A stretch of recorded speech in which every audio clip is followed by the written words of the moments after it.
우리가 밤에 블레셋 사람들을 추격하여 동틀 때까지 그들 중에서 탈취하고 한 사람도 남기지 말자. 무리가 이르되 왕의 생각에 좋은 대로 하소서. 할 때 제사장이 이르되 이리로 와서 하나님께로 나아가사이다. 사울이 하나님께 묻자오되 내가 블레셋 사람들을 추격하리이까 주께서 그들을 이스라엘의 손에 넘기시겠나이까? 하되 그날에 대답하지 아니하시는지라. 너희 군대의 지휘관들아, 다 이리로 오라. 오늘 이 죄가 누구에게 있나 알아보자. 이스라엘을 구원하신 여호와께서 살아계심을 두고 맹세하노니 내 아들 요나단에게 있다 할지라도 반드시 죽으리라. 하되 모든 백성 중 한 사람도 대답하지 아니하매 이에 그가 온 이스라엘에게 이르되 너희는 저쪽에 있으라. 나와 내 아들 요나단은 이쪽에 있으리라. 백성이 사울에게 말하되 왕의 생각에 좋은 대로 하소서. 이에 사울이 이스라엘의 하나님 여호와께 아뢰되 원하건대 실상을 보이소서. 하였더니 요나단과 사울이 뽑히고 백성은 면한지라. 사울이 이르되 나와 내 아들 요나단 사이에 뽑으라. 하였더니 요나단이 뽑히니라. 사울이 요나단에게 이르되 내가 행한 것을 내게 말하라. 내가 다만 내 손에 가진 지팡이 끝으로 꿀을 조금 맛보았을 뿐이오나 내가 죽을 수밖에 없나이다. 요나단아, 내가 반드시 죽으리라. 그렇지 않으면 하나님이 내게 벌을 내리시고 또 내리시기를 원하노라. 백성이 사울에게 말하되 이스라엘의 이 큰 구원을 이룬 요나단이 죽겠나이까? 결단코 그렇지 아니하니이다. 여호와의 살아계심을 두고 맹세하옵나니 그의 머리털 하나도 땅에 떨어지지 아니할 것은 그가 오늘 하나님과 동역하였음이니이다. 하여 백성이 요나단을 구원하여 죽지 않게 하니라. 사울이 블레셋 사람들 추격하기를 그치고 올라가매 블레셋 사람들이 자기 곳으로 돌아가니라. 사울이 이스라엘 왕위에 오른 후에 사방에 있는 모든 대적 곧 모압과 암몬 자손과 에돔과 소바의 왕들과 블레셋 사람들을 쳤는데 향하는 곳마다 이겼고 용감하게 아말렉 사람들을 치고 이스라엘을 그 약탈하는 자들의 손에서 건졌더라. 사울의 아들은 요나단과 이스위와 말기수하여 그의 두 딸의 이름은 이러하니 맏딸의 이름은 메라비요 작은 딸의 이름은 미갈이며 사울의 아내의 이름은 아히노아미니 아히마아스의 딸이요 그의 군사령관의 이름은 아브넬이니 사울의 숙부 넬의 아들이며 사울의 아버지는 기스요 아브넬의 아버지는 넬이니 아비엘의 아들이었더라. 사울이 사는 날 동안에 블레셋 사람과 큰 싸움이 있었으므로 사울이 힘센 사람이나 용감한 사람을 보면 그들을 불러 모았더라. 오늘 이 사무엘상 14장 36절에 보면 사울이 블레셋과의 전쟁 가운데 승기를 잡자 사울이 무모한 맹세를 합니다. 36절에 사울이 이르되 우리가 밤에 블레셋 사람들을 추격하여 동틀 때까지 그들 중에서 탈취하고 한 사람도 남기지 말자 이렇게 얘기하죠. 그러니까 우리가 블레셋 사람들이 이제 패해서 도망을 가는데 이왕이면 하나도 남기지 않고 모두 다 잔멸하자. 여러분 이게 한 사람도 남기지 말자라는 건 이게 사실은 이게 거의 이제 개인적인 복수에 가까울 정도로 아주 이제 이 끝장을 내자라는 겁니다. 그렇게 하려면 어떻게 되냐면 한 사람도 남기지 않도록 끝까지 추적해서 끝장을 봐야 하는데 이게 상당히 힘든 일입니다. 여러분 사울이 지금 이렇게 이제 얘기를 하는데 지금 좀 무모한 얘기들을 계속 하고 있습니다. 예를 들어서 14장 24절에 보면 이렇게 얘기를 하죠. 이날에 이스라엘 백성들이 피곤하였으니 이는 사울이 백성에게 맹세시켜 경계하여 이르기를 저녁 곧 내가 내 원수에게 보복하는 때까지 아무 음식물이든지 먹는 사람은 저주를 받을지어다 그러죠. 여러분 이게 하나님께서 역사하시고 은혜를 주실 때 이스라엘이 블레셋을 이기면 그 은혜를 힘입어서 열심히 싸워야 되는데 밥 먹지도 않고 다 무찌르겠다 지금 이 맹세를 하는 거거든요. 그러니까 백성들이 전쟁을 하는데 배가 고파서 쫄쫄 굶는데 이 하나님 앞에 맹세를 했으니까 밥도 못 먹고 계속 싸우는 거죠. 여러분, 이 전쟁하는 게 얼마나 이 에너지를 많이 쏟는지 모릅니다. 우리 흔히 그 텔레비전에 보면 권투 경기, 그리고 킥복싱 경기, UFC 뭐 이런 거 나오는데, 여러분 이게 한 라운드를 뛰는데 3분에서 5분 이거 뛰는데요, 완전히 진이 빠집니다. 얼마나 힘든지 모릅니다. 근데 전쟁을 하면 이거는 목숨 걸고 하는 거지 않습니까? 그렇게 온 힘을 다해 싸우면 또 잘 먹어야 또 잘 싸우죠. 그런데 열심히 싸워가지고 피곤해 죽겠는데 왕이 금식을 맹세하는 거예요. 다 없어지기 전까지는 절대 먹으면 안 된다. 아이고, 얼마나 힘듭니까? 자, 이렇게 하나님께서 은혜로 주실 때 이걸 감사하게 은혜로 감당하며 달려가야 되는데, 은혜로 주신 것을 내 힘과 공로로 어떻게든 나의 것으로 인위적인 승리로 만들려고 절대 밥 먹지 말아라, 금식해야 된다. 자, 이런 식으로 몰고 가는 것은 하나님이 은혜로 주신 것을 나의 인위적인 무엇인가로 이렇게 바꾸어 보려는 시도 있죠. 그러니까 이게 사실 왕의 권위를 세운다고 사울은 생각을 한 겁니다. 이게 왕의 권위를 세우는 게 절대 아닌데, 하나님이 은혜로 주시면 은혜로 주신 것을 감사하고, 여호와께서 우리에게 승리를 주셨도다, 영광을 돌리자, 얘들아 힘들 텐데 밥 먹고 또 싸우자, 이렇게 해야 되는데, 야, 하나님께서 승리를 주시는데 이거 완전히 다 이기기 전까지 절대 밥 먹지 말고 싸우자. 그러니까 하나님이 은혜로 주실 때 이렇게 힘들게 하는 사람이 있죠. 그러니까 은혜의 파도를 타면 은혜로 가야 되는데, 은혜에 나의 이 뭔가를 자꾸 더하려고 하는 욕심이 이제 든다는 겁니다. 이게 36절에도 마찬가지입니다. 오늘도 보면은 사울이 우리가 밤에 블레셋 사람을 추격하여 동틀 때까지 탈취하고 한 사람도 남기지 말자. 지금 밥도 안 먹고 밤새워서 달려가서 싸워 이기자고 하니까 얼마나 어렵습니까? 그러자 무리가 뭐라 그러냐? 왕의 생각에 좋은 대로 하소서. 자, 왕의 생각에 좋은 대로 하소서라는 말은 뭐냐? 왕의 소견에 옳은 대로 하소서. 여러분들, 왕이 하나님의 뜻 가운데 잘 서 있으면은 왕의 소견이 좋을 수 있지만, 왕이 하나님 앞에 제대로 그 중심이 서 있지 않으면 왕의 소견대로 했다가는 백성을 너무 힘들게 할 수 있는 것이죠. 자, 그렇게 이제 하면 이제 밥도 안 먹고 막 달려가다가, 여러분 달려가다가 혈당 떨어지면 어떻게 되겠습니까? 핑 돌고 쓰러지죠. 싸움도 못 합니다. 무리를 하는 거예요. 무리를. 그러자 이때 제사장이 이야기를 합니다. 이제 아히야 제사장이죠. 14장 18절에 보면 이 제사장이 사울에게 그러지 말고 우리 하나님께로 나아가사이다 그럽니다. 와, 이게 너무 좀 무리하는 것처럼 느껴지는지, 그러지 말고 우리 하나님께 가서 한번 물어봅시다. 그래서 하나님께 가서 묻습니다. 하나님, 제가 블레셋 사람을 추격할까요? 그들을 저희들 손에 넘기시겠나이까? 자, 그러자 어떻게 할까요? 하나님이 대답하지 아니하시는지라. 왕은 이거 내가 이겨서 내 공로로 승리해야 된다고 생각했는데, 하나님은 아무런 대답을 하지 않습니다. 하나님의 침묵은 뭐냐? 곧 하나님의 거절이죠.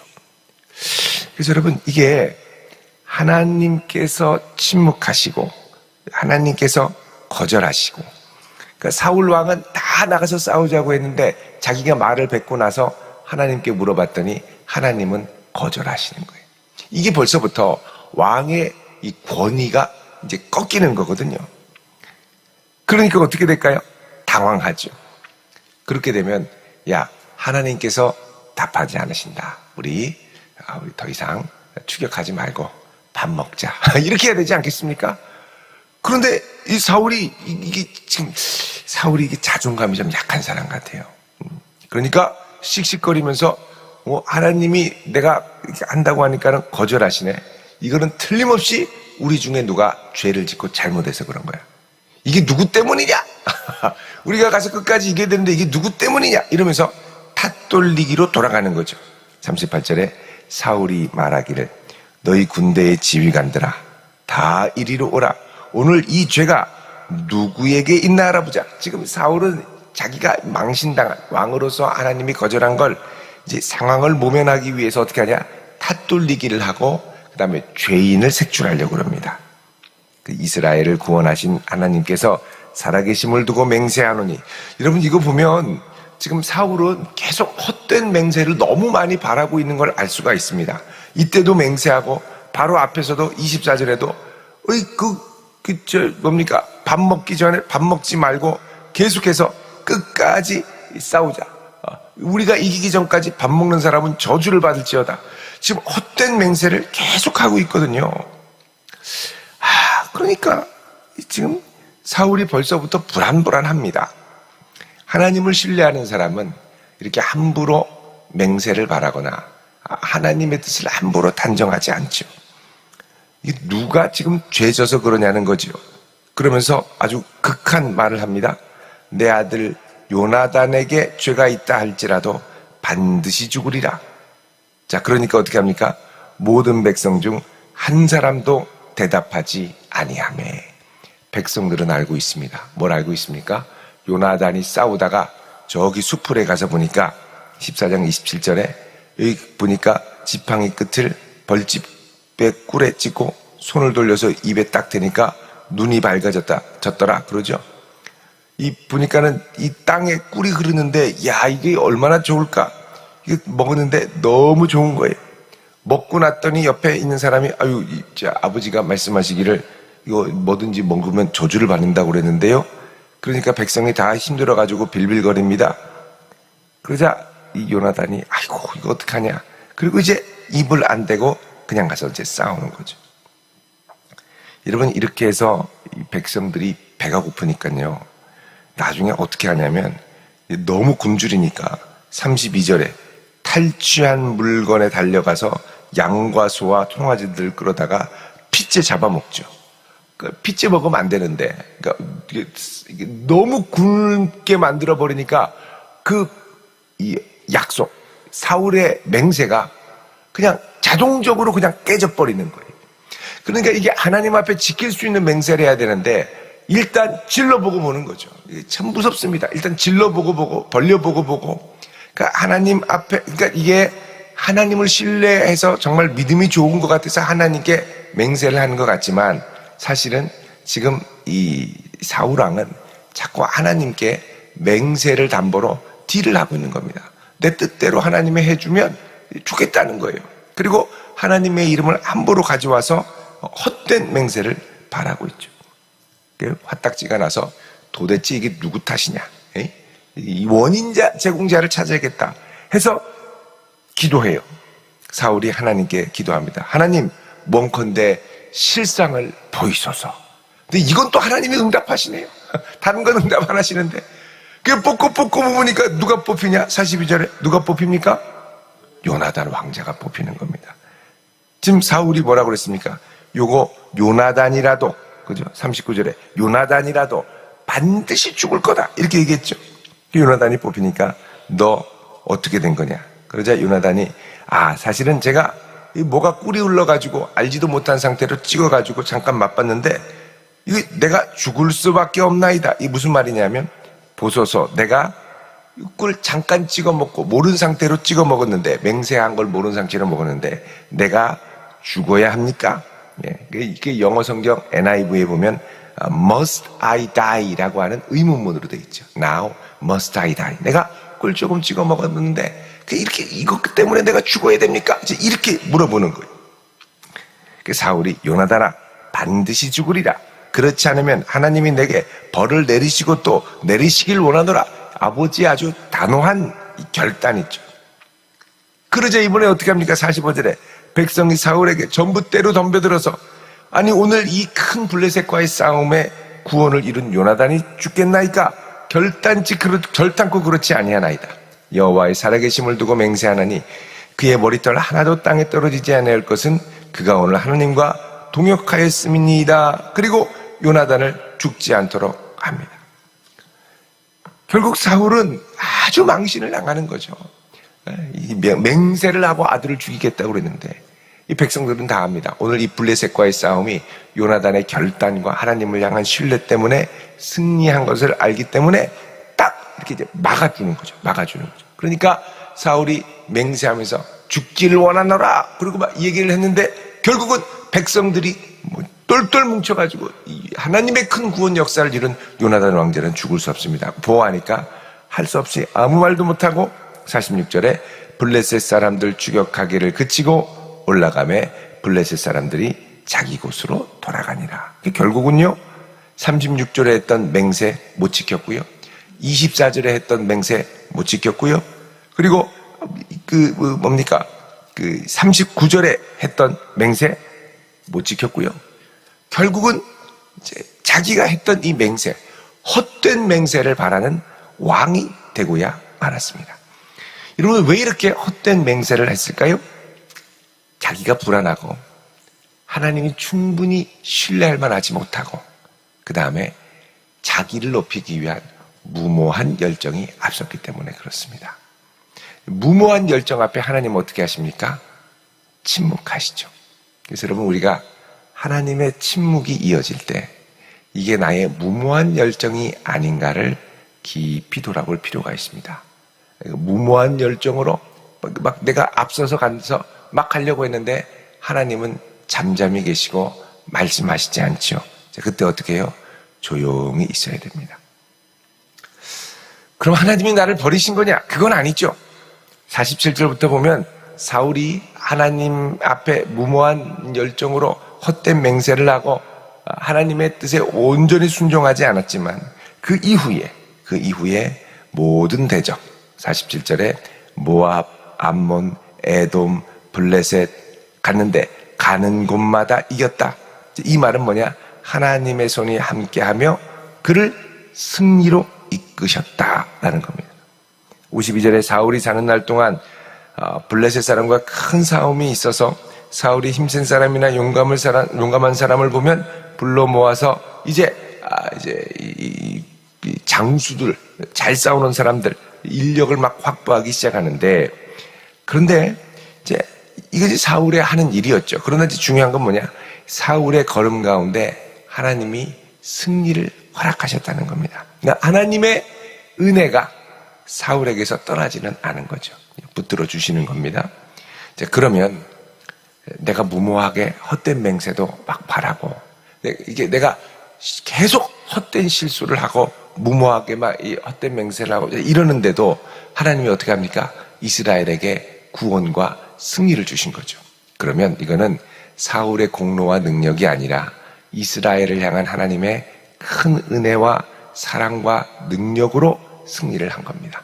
그러니까 여러분, 이제 내가 하나님 앞에 계속 실수하고 나 때문에 주변 사람들이 피해도 보고 아주 문제도 일으키고, 그런데도 하나님이 은혜도 주시고 순탄한 일도 주시고 형통케 하시고, 여러분, 그건 내가 잘해서가 아니라 나와 나에게 속한 내 주변의 이 사람들을 향한 하나님의 긍휼과 자비가 아직 끝나지 않았기 때문입니다. 그럴 때는 계속 막 이렇게 뭐라 그럽니까? 헛된 만용으로 자꾸 앞서 나가면서 헛된 맹세를 바라려고 성급하게 막 이렇게 뭘 나를 드러내려고, 그게 아니라 조용히 하나님의 침묵 앞에 하나님, 내가 어떻게 하기를 원하나이까? 회개할 것을 회개하고 다시 돌아볼 것을 돌아보고 하나님 긍휼을 베풀어 주십시오. 그러니까 지금 사울 때문에 주변에 많은 사람들이 다쳤습니다. 그리고 많은 사람들이 범죄했어요. 막 고기를 핏째로 먹고 백성들이 여호와께 맹세한 왕 앞에 막 나서서 절대 안 된다고 그러고 여호와께 한 맹세를 취소시키기도 하고. 그러니까 이게 지도자의 이 어리석음으로 인하여 주변 사람들이 많은 피해를 봅니다. 그러니까 여러분, 내가 믿음으로 산다고 열심히 막 가는데 하여간 좌충우돌입니다. 나는 열심히 한다고, 주님 뜻대로 한다고 막 앞서서 했는데 내가 지나고 온 길을 딱 보니 주변 사람들이 당황하고 다치고 아프고 상처받고 아유 민망해가지고 이거 어떻게 하나? 하나님께 기도하는데 하나님은 내 기도에 별로 응답하시지 않는 것 같고, 그럴 때는 일단 입을 닫고 하나님 앞에 주여 나를 긍휼히 여겨주십시오. 실수투성이 모순투성이 허물 많고 하자 많은 내 인생을 통해서 내가 이렇게 많은 실수를 했는데도 하나님이 이거를 망가뜨리시지 않고 여기까지 인도하셔서 하나님의 뜻을 이루어 오셨다는 거죠. 그러니까 나처럼 실수 많고 허물 많은 사람인데 하나님의 긍휼이 나와 함께해서 내 주변의 일들을 통하여 하나님의 역사를 이루고 승리를 거두게 하시고 열매를 거두게 하셨단 말이죠. 이거는 아직 하나님의 긍휼과 자비가 나의 인생 가운데 머물러 있다는 겁니다. 그러면 하나님, 더 이상 내가 앞서서 막 나서가지고 막 헛된 맹세를 바라고 말을 함부로 하고 막 혈기를 부리고 그게 아니고, 하나님 여전히 나를 통하여 하나님의 뜻을 이루기 원하시오니 주님 그 뜻을 분별하게 하시고 이제는 조용히 묵묵히 순종하게 하옵소서. 여러분, 내가 길길이 뛰고 여기저기 좌충우돌할 때도 하나님이 나를 붙드시고 여전히 그의 긍휼로 그의 뜻을 이루어 가실 때가 있지 않습니까? 여러분, 그럴 때일수록 빨리 하나님께 와서 이제 하나님의 주파수에 나의 주파수를 자꾸 맞추는 훈련을 해야 됩니다. 더 겸손하게 나의 입으로 했던 것들을 회개하고, 나의 헛된 용기로 인하여 다치고 아프고 이랬던 사람들 하나님께 긍휼을 구하고요. 그리고 하나님, 제가 다시 하나님이 기뻐하시는 뜻대로 쓰임받기를 원합니다. 다시 우리 자신을 하나님 앞에 뭐라 그럴까요? 휠 얼라이먼트 한다고 그러죠? 하나님의 방향에 나를 다시 맞출 때 다시 거기서부터 하나님의 역사가 시작될 줄로 믿습니다. 연약하고 또 혈기 많고 또 허풍심한 연약한 인생을 통해서도 사울 같은 하나님의 뜻이 이루어지는 것 보면 어떤 환경 가운데서도 하나님은 긍휼 베푸시기를 멈추지 않고 그의 인생을 사용하기 원하신 걸 알 수가 있습니다. 우리가 연약합니다만 그런 연약한 우리를 통해서도 하나님께서 우리를 사용하실 줄로 믿습니다. 그때 끝까지 잘 쓰임 받으려면 지금 잠깐 멈춰서 하나님의 음성에, 말씀에 귀를 기울이고 겸손하게 나 자신을 내어드릴 수 있는 그런 귀한 겸손한 성도 될 수 있기를 주님의 이름으로 축원드립니다. 기도하겠습니다. 거룩하신 아버지 하나님, 어찌 보면 불안함으로 무모한 열정으로 많은 사람들을 아프게 하고 피곤하게 했던 사울의 모습을 저희들이 바라봅니다. 그런 사울의 모습이 저희들 안에 있음을 또한 고백합니다. 좌충우돌하며 많은 사람들을 피곤하게 하고 힘들게 했던 저희들의 어리석음이 주님 앞에 고백합니다. 구하오니 주여, 저희들 다시 겸손케 하시고 주께서 침묵하실 때 저희들도 하나님의 침묵에 동참하며 주의 긍휼과 또 회개하는 마음으로 다시 주 앞에 서기를 원하오니 주여, 우리를 긍휼히 여기사 부족하고 연약한 우리의 인생을 통하여 하나님의 뜻을 계속해서 이루어가며 영광 받아 주옵소서. 예수님의 이름으로 기도드립니다. 아멘.